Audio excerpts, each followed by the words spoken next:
మన ప్రభువును రక్షకుడును అయిన యేసుక్రీస్తు నామంలో మీ అందరికీ కూడా వందనాలు చెల్లిస్తూ ఉన్నానండి.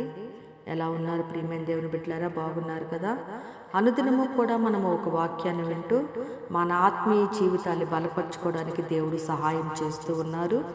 ఈ దినము కూడా ఒక వాక్యాన్ని మనం చదువుకుందాం బైబిల్ గ్రంథంలో నుండి. యోహాను సువార్త 11వ అధ్యాయము 31వ వచనం చూసినట్లయితే, ఆమె సమాధి యొద్ద ఏడ్చుటకు అక్కడికి వెళ్ళుచున్నది అని మనకు కనిపిస్తూ ఉంది. ఎవరు ఆమె?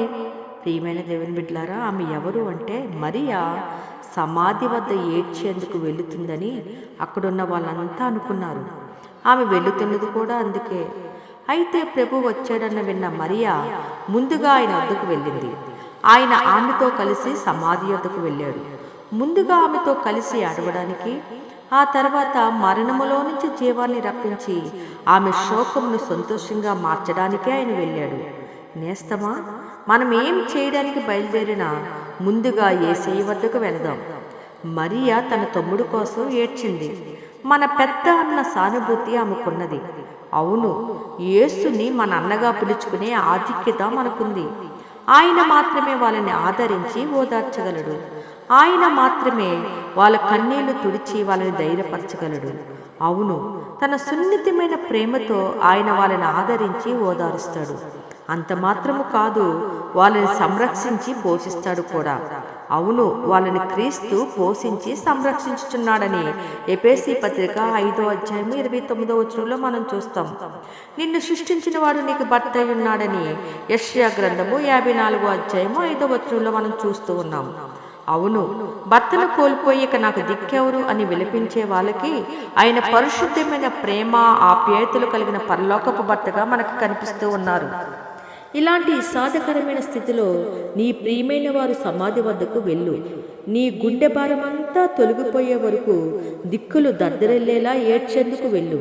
కానీ అలా వెళ్ళేప్పుడు నువ్వు ఒంటరిగా వెళ్ళకు. యేసుని నీ ఎంట పెట్టుకొని వెళ్ళు. యేసు లేకుండా మాత్రం వెళ్ళకు. నీ సమాధి మార్గంలో యేసు నిలుచున్నాడు చూడు. ఆ సమాధి ప్రక్క నుంచి పునర్ధానమును జీవమును నేనే అనే ఆయన మధురమైన స్వరాన్ని విను.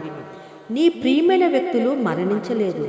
క్రీస్తుని విశ్వసించి ఈ లోకంలో క్రీస్తు కొరకు జీవించిన ఆ వ్యక్తులు ఆత్మ ఇప్పుడు ఆనందంగా క్రీస్తుతో కూడా పరదేశంలో జీవిస్తుంది. ఇప్పుడు మట్టిలో విశ్రాంతి తీసుకుంటున్న వాళ్ళ మట్టి శరీరాలు క్రీస్తు మధ్యాకాశానికి విచ్చేసిన మొదటి క్షణాన్న ఆయన ఎదుర్కొనేందుకు అక్షయమైన మహిమ శరీరాలుగా పైకి లేస్తాయి. నీ ప్రేమ, నీ సంరక్షణ, నీ చింత నీ ప్రియమైన వాళ్ళకి ఈ లోకంలో ఏ మాత్రమో ఉపశమనం కలిగించలేకపోయాయి. అవేవి వాళ్ళని యోధ నుండి రక్షించలేకపోయాయి. మరణం నుండి కూడా తప్పించలేకపోయాయి. అయితే యేసు వాటన్నిటి నుండి వాళ్ళకు విడుదలనిచ్చాడు. ఆయన వాళ్ళ కళ్ళల్లోని ప్రతి బాష్ప బిందువును తుడిచి మరణమైనను దుఃఖమైనను ఏడుపైనను వేదనైనను లేని మహిమ పరదేశకు చేర్చాడు. ఇప్పుడు నీవు హైవిక ప్రేమ కంటే ఎక్కువైన క్రీస్తు ప్రేమతో పెనవేయబడ్డావు. అది నిన్ను ఇడువని ప్రేమ, అది నిన్ను ఎడబాయని ప్రేమ, అది శాశ్వతమైన ప్రేమ.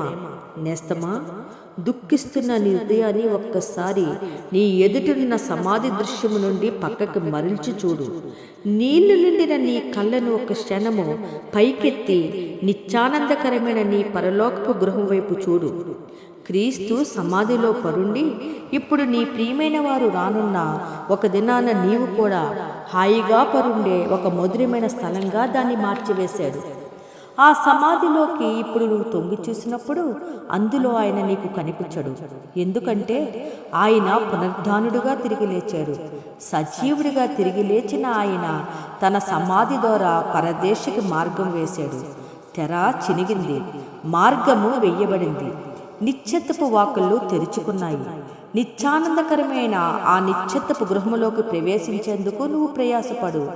నీవు దాని ద్వారం వద్దకు చేరుకున్నాక మహిమకరమైన పరలోకపు వెలుగులోకి నిన్ను ఆహ్వానించేందుకు నిలుచున్న దూతల సమూహముతో పాటు దేదోప్యమానంగా ప్రకాశిస్తున్న ప్రేమ ప్రభువు సిరినాములు సింధిస్తూ నీ కోసము ఏచి చూస్తూ ఉంటాడు. అందుకే మనం ఈ దినాన్ని చెప్దామా, మనము సమాధి వద్దకు ఏడ్చేందుకు వెళ్ళినప్పుడు క్రీస్తుతో పాటు కలిసి మనం వెళ్దాం. ఇక్కడ మరియ కూడా అదే చేసిందండి.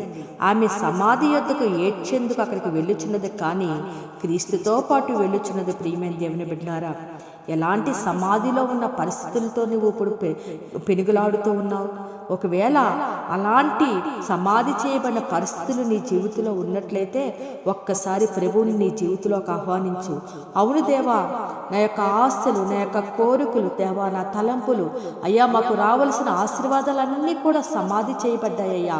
అయ్యా నీవు నాతో కలిసి వస్తే, అయ్యా నా జీవితంలో మూయబడిన ప్రతి ద్వారము సమాధి